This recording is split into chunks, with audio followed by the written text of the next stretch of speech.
Assalamualaikum warahmatullahi wabarakatuh. Berjumpa saya dengan Ahmad Farukam. Kali ini saya akan membahas tentang anak dari pernikahan siri atau anak yang tidak tercatat oleh PPN sebagai pencatatan nikah atau penghulu di KUA atau dari Distrik Capil, yaitu Dinas Kependudukan dan Sipil. Anak yang hasil dari nikah siri itu diputuskan oleh Mahkamah Konstitusi dalam putusan nomor 46 garing PUU strip 8 garing 2010. Saya akan membacakan dengan seksama. Demi keadilan berdasarkan ketuhanan yang Maha Esa, Mahkamah Konstitusi Republik Indonesia. Satu, yang mengadili perkara konstitusi pada tingkat pertama dan terakhir, menjatuhkan putusan dalam perkara permohonan pengujian Undang-Undang Nomor 1 Tahun 74 tentang perkawinan terhadap Undang-Undang Dasar Negara Republik Indonesia tahun 1945. Di sini berdasarkan surat kuasa nomor 58 garing KH.MNM garing K garing 8 garing 2010 bertanggal pada 5 Agustus tahun 2010. Di sini duduk perkara, saya singkat saja. Duduk perkaranya yaitu menimbang bahwa para pemohon telah mengajukan permohonan bertanggal 14 Juni tahun 2010 yang diterima kepaniteraan Mahkamah Konstitusi. Selanjutnya disebut kepaniteraan Mahkamah. Kedudukan hukum legal standing para pemohon: 1. Bahwa pemohon adalah perorangan warga negara Indonesia. Kedua, bahwa pasal 51 ayat 1 UUMK menyatakan pemohon adalah pihak yang menganggap hak dan atau kewenangan konstitusionalnya dirugikan oleh berlakunya undang-undang, yaitu perorangan warga negara Indonesia, kesatuan masyarakat hukum adat sepanjang masih hidup dan sesuai dengan perkembangan masyarakat dan prinsip kenegaraan kesatuan Republik Indonesia yang diatur dalam undang-undang, badan hukum publik atau privat atau lembaga negara. Selanjutnya, penjelasan pasal 51 ayat 1 UUMK menyatakan yang dimaksud dengan hak konstitusional adalah hak yang diatur dalam Undang-Undang Dasar Negara Republik Indonesia tahun 1945. Demikian, pemohon diklasifikasikan sebagai perorangan warga negara Indonesia yang dirugikan hak konstitusionalnya disebabkan diberlakukan berbeda di muka hukum terhadap status hukum perkawinan oleh undang-undang.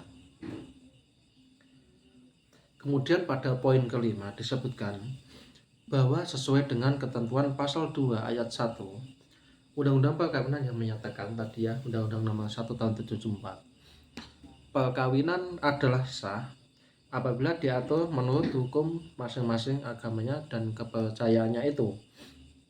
Sehingga bagaimana dengan nikah siri sudah sah secara agama namun tidak dicatat, sehingga oleh karenanya pernikahan yang telah dilakukan oleh pemohon adalah sah, dan hal itu juga telah dikuatkan dengan putusan pengadilan yang telah mempunyai kekuatan hukum tetap dalam kurung Ingkrah van Gewich sebagaimana tercantum dalam amar penetapan atas perkara nomor 46 Pedik Perdata P garing 2008 garing PA Tangerang Selatan tanggal 18 Juni 2008 halaman kelima alinea kelima yang menyatakan bahwa pada tanggal 20 Desember tahun 1993 di Jakarta telah berlangsung pernikahan antar pemohon dengan seorang laki-laki dengan wali nikah dan seterusnya, disaksikan oleh 2 orang saksi dan seterusnya, dengan mahar berupa seperempat alat sholat,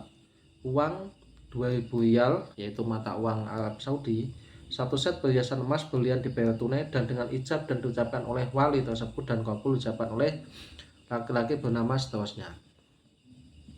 Bahwa pasal 2 Undang-Undang Perkawinan menyatakan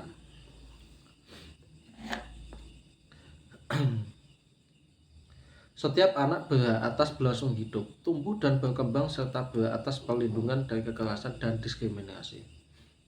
Ketentuan Undang-Undang 45, Undang-Undang Dasar 45 ini jelas melahirkan norma konstitusi bahwa anak pemohon juga memiliki hak atas status hukumnya dan diberlakukan sama di hadapan hukum. Jadi intinya anak yang lahir dari pernikahan siri itu dijamin oleh konstitusi, yaitu tidak yaitu anak tersebut tidak boleh diberlakukan diskriminatif, dan menurut pemahaman pemohon di sini, ketika undang-undang perkawinan di sini menabrak konstitusi, di mana ada pemberlakuan berbeda antara anak yang lahir dari pernikahan tercatat dengan anak yang lahir dari pernikahan siri.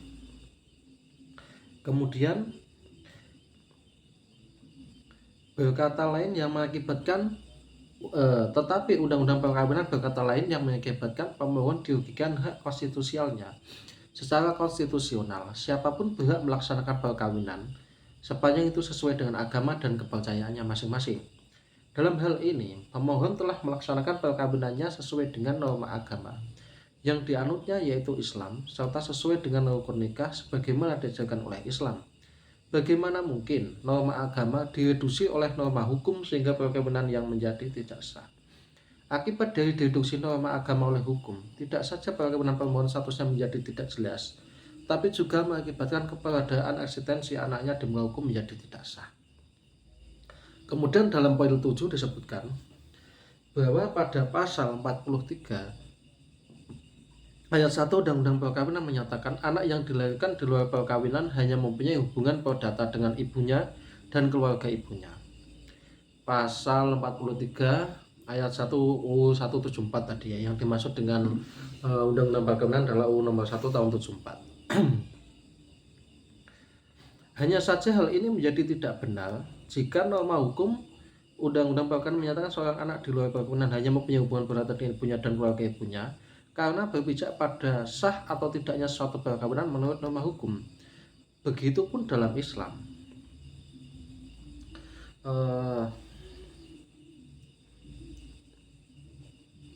Perkawinan yang sah adalah berdasarkan petunjuk dasar Al-Quran dan Sunnah. Dalam hal ini perkawinan pemohon adalah sah dan sesuai rukun nikah serta norma agama sebagaimana diajarkan Islam. Karena nikah tadi sudah disebutkan ada wali dan juga saksi, ada suami, ada istri. Jadi rukun-rukunnya sudah terpenuhi. Kenapa dianggap tidak sah? Perkawinan pemohon bukanlah karena perbuatan zina atau setidak-tidaknya dianggap sebagai bentuk perzinahan. Begitu pula anaknya adalah anak yang sah dalam pandangan Islam.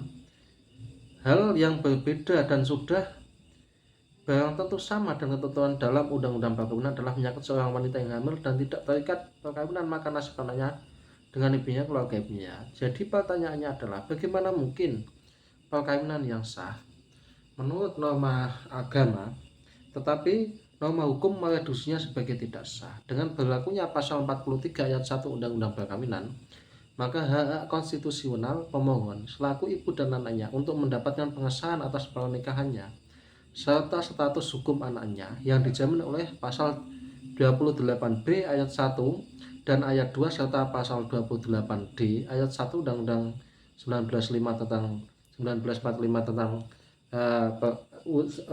beserta pasal 28D ayat 1 UUD 1945 telah dirugikan. Bahwa pasal 28D ayat 1 UUD 45 menyatakan setiap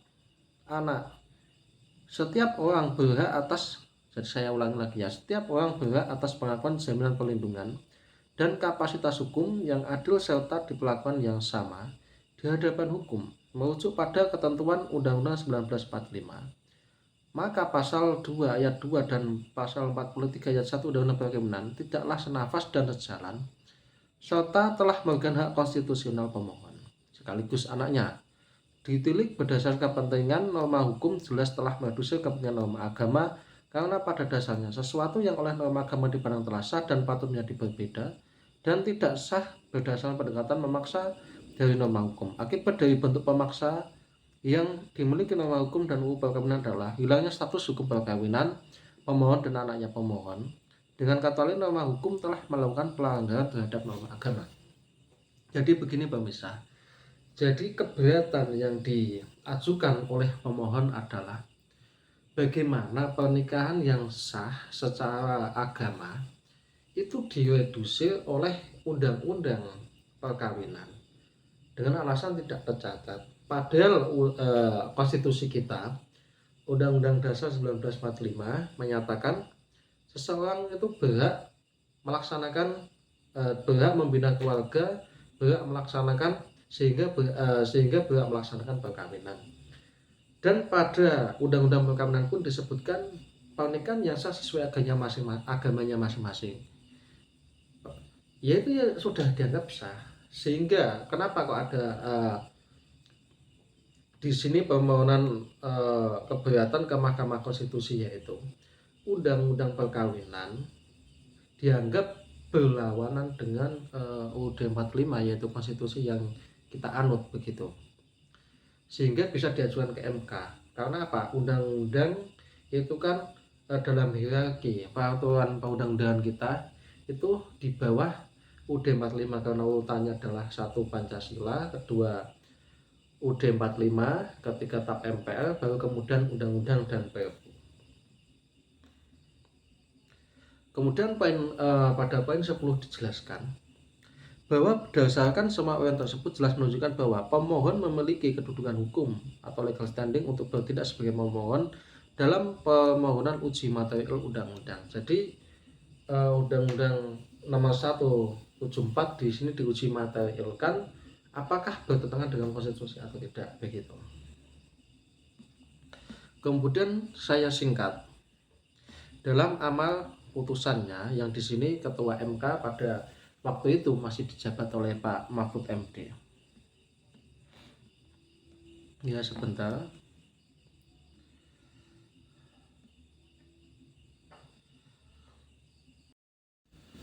Saya lanjutkan dengan membaca amal putusannya, yaitu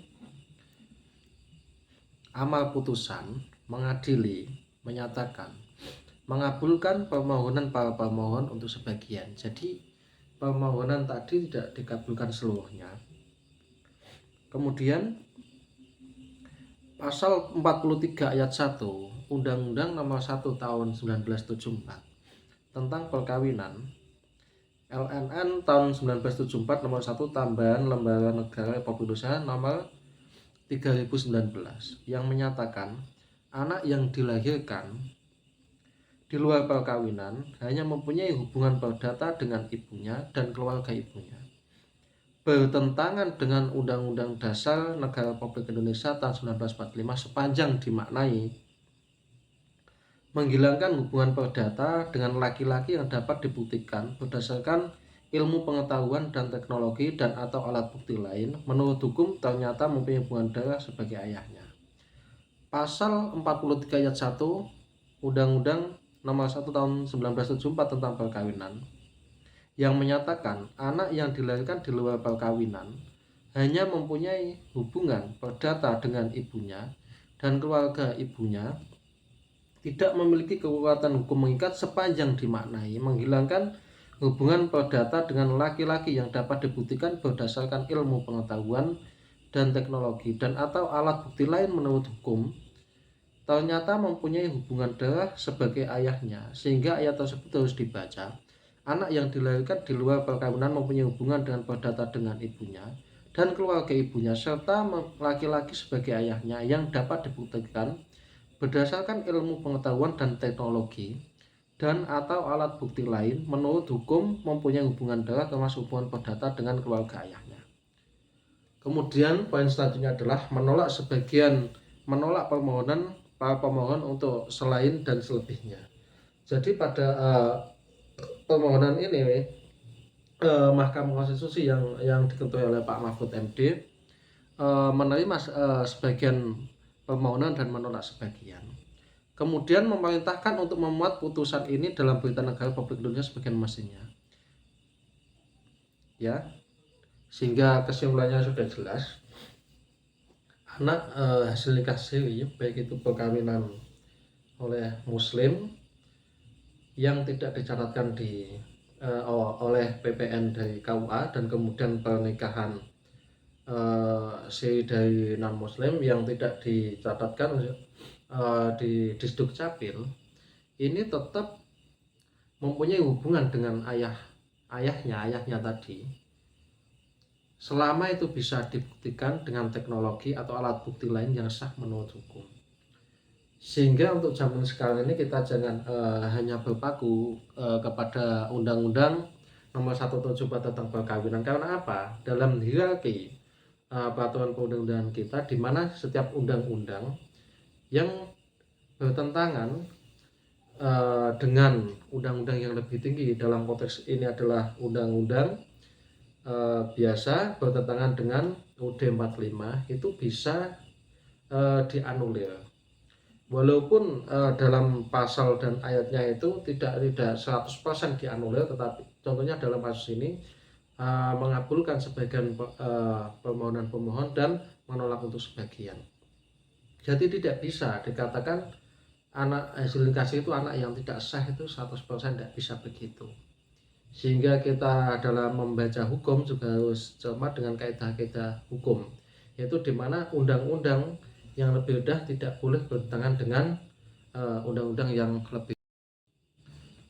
Sehingga banyak orang yang pintar membaca undang-undang tetapi dia tidak bisa menjiwai apa itu dalam hukum tersebut. Seperti di sini kan ada asas hukum yang dinamakan lex superior derogat legi inferior.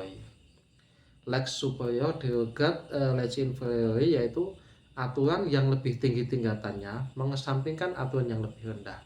Yang dalam konteks anak hasil nikah siri di sini adalah Undang-Undang 1945, Undang-Undang Dasar 1945 itu mengesampingkan Undang-Undang Nomor 1 Tahun 74 tentang perkawinan. Dalam hal anak hasil nikah siri tetap bisa bisa mempunyai kekuatan hukum yang mengikat dan juga dianggap sebagai anak ayahnya tadi, walaupun itu pernikahan siri sepanjang bisa dibuktikan. Begitu. Sekian dari saya. Mudah-mudahan pembahasan kali ini bisa bermanfaat sehingga kita tidak berdebat terus mengenai status anak nikah siri. Wassalamualaikum warahmatullahi wabarakatuh.